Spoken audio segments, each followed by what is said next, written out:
Ser ciudadano, un ser íntegro y coherente. A estas alturas de la vida ya no voy a estudiar más matemáticas, ya estudié mucho como ingeniero. ¿Cómo no me enteré de esto, chicos? Ya tenemos en línea a Juan Medina, abogado con más de 20 años de experiencia en la gestión pública, su Twitter @JuanEduardo con H intercalada, y seguimos hablando de cómo hacer que nuestros gobiernos sean los mejores. Quizás debamos recomendarles que cuando saquen cuenta coman chicle. ¿Cómo está? María Alejandra, feliz lunes. Feliz lunes, ¿cómo está Mira, todo? A ver. mientras escuchaba y sabía que, me acordé que yo durante mucho tiempo le saqué el cuerpo a las matemáticas. De hecho, siempre echaba broma y decía, por eso estudié Derecho, aunque en verdad no fue por eso, pero siempre decía que fue por eso. Y la vida me llevó a trabajar en equipos y dirigir equipos conformados por muchos administradores, por economistas, por contadores. Sí. Entonces, la vida me fue llevando a rodearme de números y números. Y estadísticas y cosas, sí, Así lo sé. es. Bueno, Yo fui director de administración en una institución, entonces imagínate tú lo que me llevó la vida a encontrarme con los números. sí, bueno, es que las matemáticas son absolutamente necesarias en todas las áreas de la vida, ¿no? Las matemáticas son necesarias como los gobiernos son necesarios. Yo hoy quiero comentarte varias cosas porque hay muchísimas cosas que quiero decir y tenemos solo unos minutos.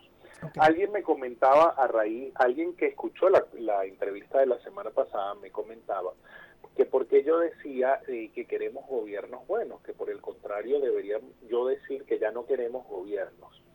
Y aquí hay una reflexión importante, porque extremo, ¿no? Gobiernos buenos porque los necesitamos, los gobiernos son necesarios. En una sociedad, en una comunidad, en cualquier grupo humano, hace falta quien organice, quien dirija, quien planifique, quien defina algunos rumbos, que no quiere decir que esa persona define los rumbos aislados, sin consultarle al resto, pero siempre hace falta alguien que lleve, digamos, las riendas en ese sentido. Digo las riendas, no que sea quien empuje, quien lleve las riendas. Y es muy extremo lo que esta persona me decía, pero creo que es que estamos tan decepcionados de nuestros gobiernos que queremos que pasara otra cosa. No sé qué, pero queremos que pase otra cosa. Sí. Pero la realidad es que deshacernos de nuestros gobiernos es muy difícil, o de los gobiernos, no de los nuestros. Yo te preguntaría entonces por qué existen los gobiernos, un poco para que se entienda, ¿no? Bueno, necesitamos lo primero alguien que dentro del grupo social ejerza algunas funciones. Vamos a poner el ejemplo de una casa. En la casa no todos hacemos lo mismo, ni todos tenemos la misma organización, ni las mismas responsabilidades, porque si no sería imposible.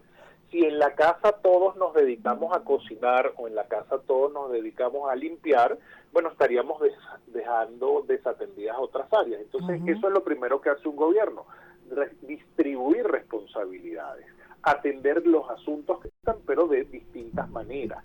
Es decir, que organiza el equipo de trabajo para que eso pueda pasar.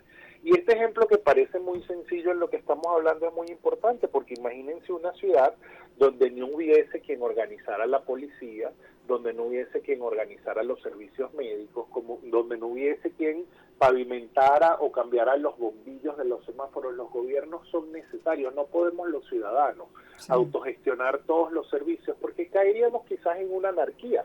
Pudiésemos tener reglas difusas, controles complejos, en fin, los gobiernos, aunque uno tenga que decir son un mal necesario, bueno, tenemos que transformarlos en un bien necesario. Exacto, por eso es que, la idea es que funcionara, pero tiene que haber alguien en el sector público que tome decisiones en pro del bienestar del colectivo, ¿no? Porque cada quien luego, y la empresa privada, y cada quien está dedicado a sus temas particulares, pero tiene que haber algo en los distintos, alguien pues, o un grupo ejecutivo que tome decisiones.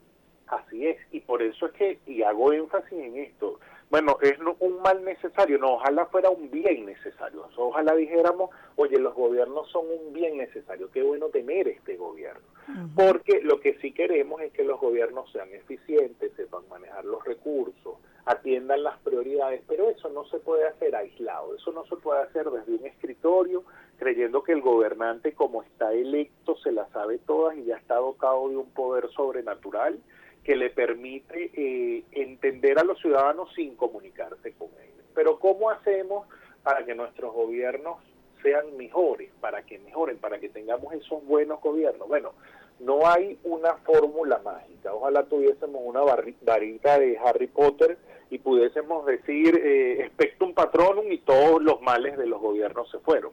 Eso no sucede. Lo que sí hay son fórmulas, caminos, vamos a decir recetas para que los gobiernos sean mejores.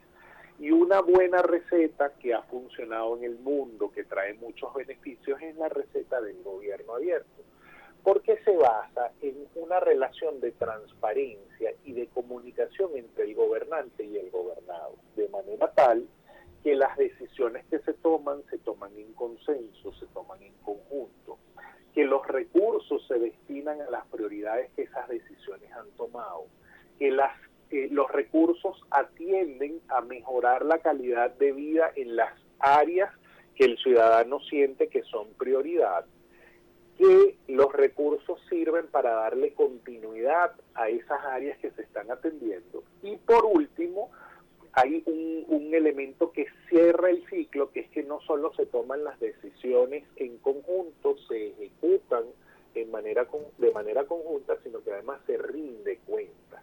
Y eso es un pilar muy importante en los cuales nuestros gobiernos tienen una pata coja, que es la rendición de cuentas. Bueno, podríamos decir, yo siempre lo digo y lo digo de manera responsable, las patas cojas pueden estar en todos los momentos, pero en la rendición de cuentas es la pata que tenemos más coja en nuestros gobiernos. Entonces vamos a poner un ejemplo para imaginarnos la situación de cómo el gobierno abierto nos puede ayudar, y tiene que ver con la participación ciudadana.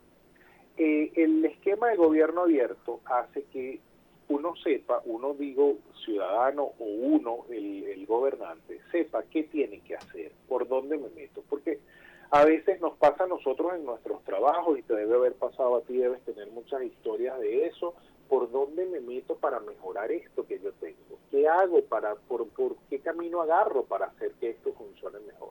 Bueno, y el gobierno abierto entonces plantea una metodología que establece, primero, establece canales de comunicación con los ciudadanos. ¿Para qué son esos canales de comunicación? Para que tú puedas saber qué quiere el ciudadano y le puedas dar respuesta. Pero unos canales de comunicación que sean auténticos, no como estos canales de comunicación que lamentablemente tenemos hoy en muchas partes, que uno escribe o uno llama o uno procura que lo atiendan y nadie lo atiende a uno. Se queda esperando respuesta sin ninguna utilidad. O te dicen su mensaje fue escuchado, pero nunca fue realmente escuchado el mensaje. Entonces eso es lo primero. Hay que buscar unos caminos auténticos de comunicación. ¿Y para qué le va a servir al gobierno tener mejores caminos y canales de comunicación? ¿Y para qué nos va a servir a los ciudadanos? Y con esto me quiero quedar en la mañana de hoy, porque lo importante de esto es que podemos tomar en conjunto mejores decisiones.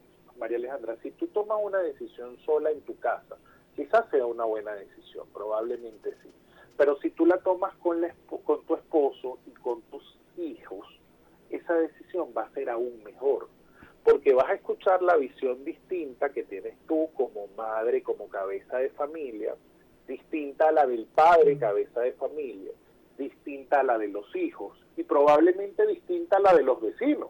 Claro. Y cuando la temática es sobre una toma de decisión específica, por ejemplo, las madres que acabas de mencionar, pues quién mejor que las madres para participar y dar su visión. Si no las escuchamos, pues difícilmente esa decisión va a ser acertada. Y no solo eso, que es acertadísimo lo que estás diciendo. Si tomar decisiones en tu casa, que es un núcleo familiar, en términos normales nuestros núcleos familiares tienen 6 personas, si tomar decisiones en 6 personas puede ser complejo, porque si ponemos una regla no todos vamos a estar de acuerdo en la misma manera. Imagínate en una ciudad que tiene cientos de miles de habitantes, que entonces hay que tomar decisión a qué le damos recursos primero, a la salud o a la educación, al alumbrado público o al asfaltado. Entonces qué bueno que podamos nosotros como ciudadanos entender que esta es una forma de que todos podemos ayudar a que el sistema funcione mejor. Y la mejor ayuda que podemos hacer es hacerle entender a los gobernantes que esta es la mejor manera, que nosotros queremos trabajar de la Van mano. a ser más queridos, más legítimos, si se comunican y se ponen de acuerdo. Para allá va, no hemos logrado tapar el hueco ahí en la Camejo Octavio porque teníamos previsto y esto y esto y esto y no está en el presupuesto, pero para tal fecha entonces podemos trabajar y podemos conseguir una colaboración de ingenieros, arquitectos, etcétera, ¿no? Algo así. Correcto. Estoy trayendo la colación. Qué mágico eso que tú acabas de decir, que nosotros tuviésemos ciudades que funcionaran así, porque Sí. en definitiva eso es lo que queremos, entender qué está pasando, colaborar para solucionar los problemas y entre todos vivir mejor. No hay nada mejor que vivir bien, y bueno, eso es lo que queremos. Y con Sí. que nosotros, mira qué potente con nosotros le pudiésemos hacer entender a los gobernantes, nosotros queremos trabajar para que su trabajo sea mejor, Claro. para que usted se luzca en su trabajo. Claro, claro. Si se luce, somos todos felices. Vamos a seguir hablando de esto porque esto se pica y se extiende y creo que necesita una explicación para que la gente se involucre y también a veces llegan algunos gobernantes porque viene de la gente, ¿no? Son ciudadanos también aquellos que llegan a gobiernos que a veces les falta un poquito de información que nosotros la estamos dando acá de lunes a lunes y yo te agradezco esa labor, Juan. Seguimos conversando el próximo lunes. Era Juan Medina, abogado con más de 20 años de experiencia en la gestión pública. Vamos a seguir con él hablando de cómo es que vamos a hacer que nuestros gobiernos sean mejores. Algunas recomendaciones, síganlo en su Twitter, @JuanEduardo con H intercalada, JHUAN. Despedimos desde la Gerencia General Juana Bellorín, Armando López y Luis Pérez desde la edición y grabación, Luis Rodríguez desde el control técnico en la coordinación de producción general del Circuito Unión Radio, Jesús Salazar desde la jefatura de producción de Unión Radio 93.7 FM se despide Alexandra Gamboa. Jessica Molina lo hace desde la producción general del programa, desde la redacción de mundour.com en Anzoátegui, Saraí Portillo. La suscrita se despide desde el micrófono María Alejandra Malaver Bellorín, certificado de locución 36.581 y de productor nacional independiente 6.264. Sigan nuestras redes sociales, las de Gente y Ciudad, Twitter, Instagram, TikTok, @Gente y Ciudad ORG. Mis cuentas personales también son iguales en todas las redes, Twitter, Instagram, TikTok y LinkedIn, @Male Malaver. Pueden escuchar nuestras entrevistas a todos los profesionales, les recuerdo, por todas las plataformas podcast o también en nuestra web genteyciudad.org. Nos despedimos, no sin antes recordarles que el objetivo es convertirnos en el ciudadano que el planeta necesita a partir de nuestra acción individual. La estrategia, dar siempre lo mejor de nosotros.